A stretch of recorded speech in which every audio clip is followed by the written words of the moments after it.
What's going on, ladies and gentlemen? My name is SoulMountain64 and welcome to A View from the Mountain. A lot of my subscribers have been asking me, what do I think about Battlefield 4, the new one, as well as Call of Duty Ghosts, now that it's out on the console, now that I've had some time on it. A lot of people have also been asking me, which should I get? It seems like, to me, most of my subscribers are kind of, I would say about 60% have both games, based off of, like, if I was playing with you guys and wanting to switch, as well as from what you guys watch, you like both my content. I'm mainly Call of Duty and Battlefield 4. Those are pretty much the only games that I play and that I upload. So, you know, a lot of people have been asking me which I kind of prefer. It seems like the other maybe 20% like Call of Duty and that's it, and the other 20% like Battlefield and that's it. So, I wanted to talk about both those games, let you know what I thought about them, and then maybe give you a recommendation on what to pick up. But the gameplay got an awesome Call of Duty Ghosts, little clutch here TDM, and then a Battlefield 4 domination game where I'm ACOG sniping, which I love. So if you want to skip ahead to that, I'm going to be talking about both probably throughout it. But let's start off talking about some Ghosts, and I'm probably going to be mainly talking about the Xbox One version, but I might compare it back to the 360. In fact, let's start with that. First off, Ghost has almost no difference between the 360 and the Xbox One version, or PlayStation 3, PlayStation 4. It's a slight graphics boost, and in fact, this map actually probably shows it off, maybe even the best, because it's got a lot of lighting, a lot of shadows on it that you'll notice, and more detail in the grass, the water, some pieces, you know, the dirt, things like that. It's just some minor upgrades. Whereas in Battlefield, I mean, it is a remarkable difference. I made a video earlier about Battlefield 4 on the 360, and I really didn't recommend it at all. I said, you know, stay away from it, but I have to revoke that, you know, for the Xbox One, that is. And I'm sure it's the exact same with the PlayStation 4. The graphics are way better. The 60 frames per second is insane. I had no idea it would be such a big difference.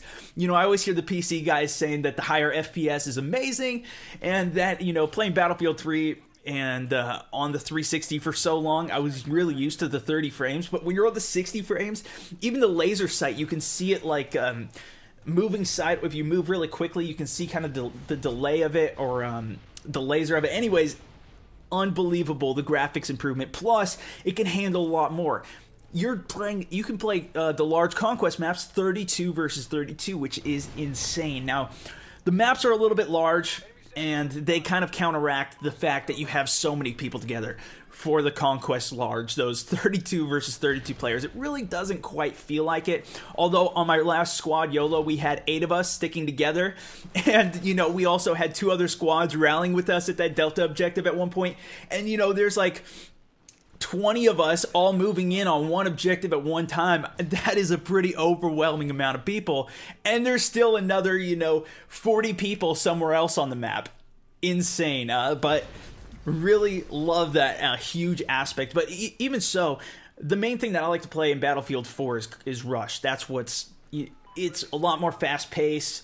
And even though it's only, you know, 16 on 16, I believe, to get to 32, it's still fast-paced enough. I mean, 16 on 16, that's already over double, or, you know, 6 versus 6 on Call of Duty. Now they also have Ground War, which is a huge improvement as well. And that's something that's unique to the Xbox One version of Call of Duty Ghosts. So, talking about a little bit more Call of Duty Ghosts, though, so they had a slight improvement over the 360, but this game is really just a fast-paced shooter. It's something that you're going to try and rack up your kill streaks, as you see me doing here.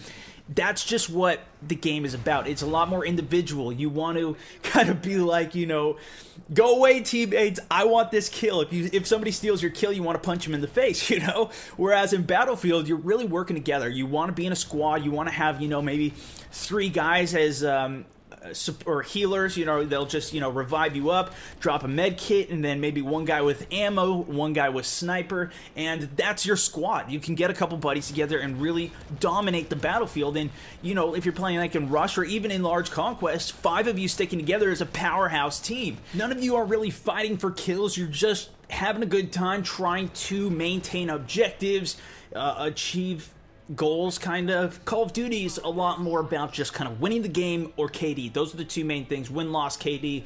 That's it, man. You're going for a lot more competition. You want to prove to your buddy that you're better than him, that you got a low key yesterday and went 51-0 and just annihilated the battlefield, or that you have a winning streak of 500 games in a row. You haven't lost. Things like that.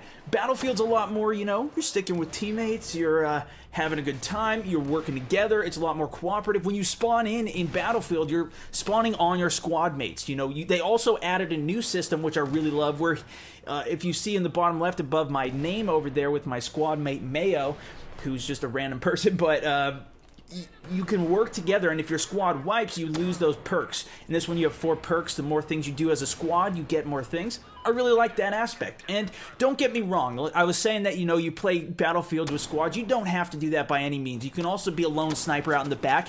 It also has bullet drop, which is a huge thing that I love having to deal with because it makes it more realistic. The bullets aren't just an instant laser beam that gets to your target wherever you're aiming them, even wall banging them, things like that. This is where you're actually shooting a bullet out, so you have to lead it. Even with assault rifles, even with pistols, the further away you are, the more you have to lead it. It makes it a lot more kind of realistic, you know, although it's not completely realistic. You can get blown up by a grenade and be brought back by defibs. Okay, then maybe that's not really going to bring you back or your legs back, but so I like the class setup. I like the bullet drop. Like I was saying, you can play by yourself. The domination game type, which is what you see me playing here, it's something that's close quarters. You're just kind of going for injective, and you can still go for your KD. You can still be a competitive player, just like in Call of Duty, but this gives you a whole new variation of a ton of other things as well, including the vehicles, man. You can fly jets, helicopters, tanks, jeeps, motorcycles, ATVs.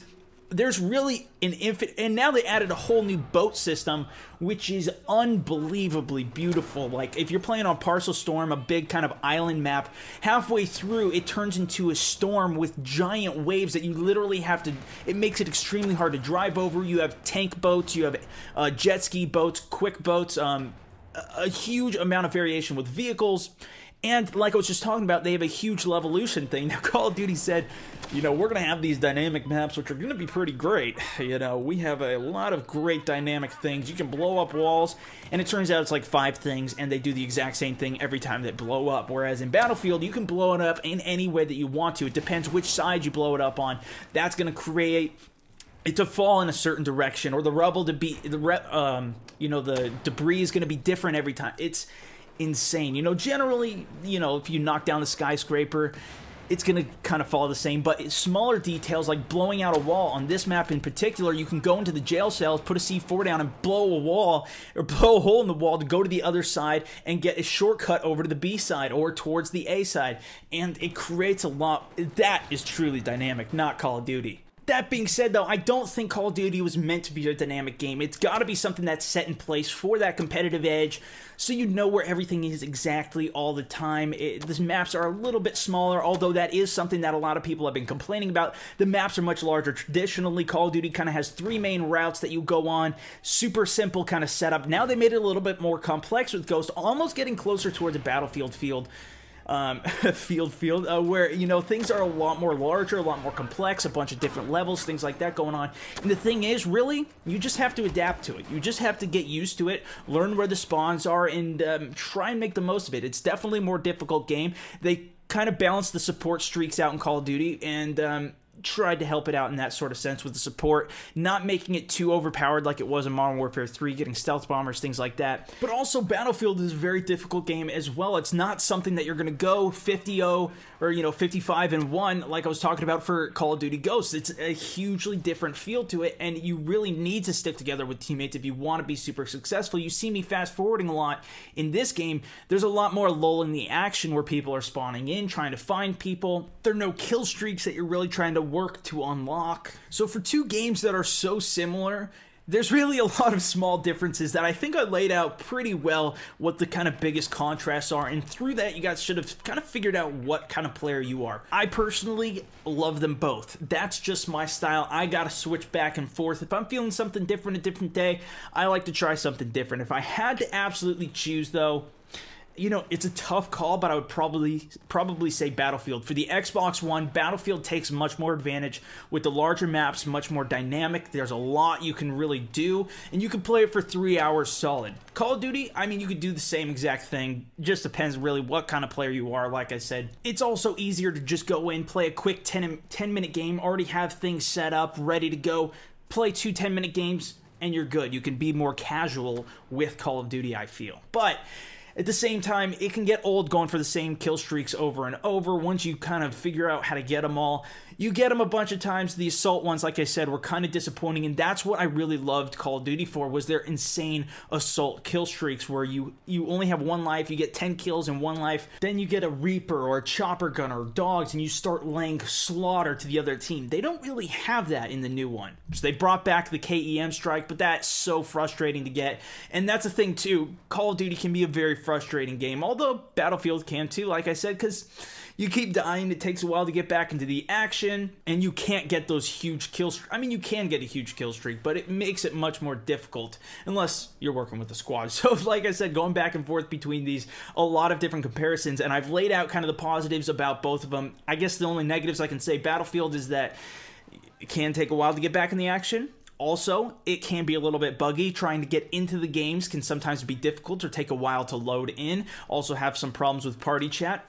All of them you can work around. Call of Duty, you know, like, you can bang your head against the wall for getting BS kills, people camping in corners. You can get frustrated on that because, like I said, it is a KD, it is a competitive type game. Both of them are great though, have a lot of longevity. They still have that RPG feel where you're trying to unlock things in Ghost, although once you unlock a couple things, you get a bunch of squad points, you can unlock whatever you want.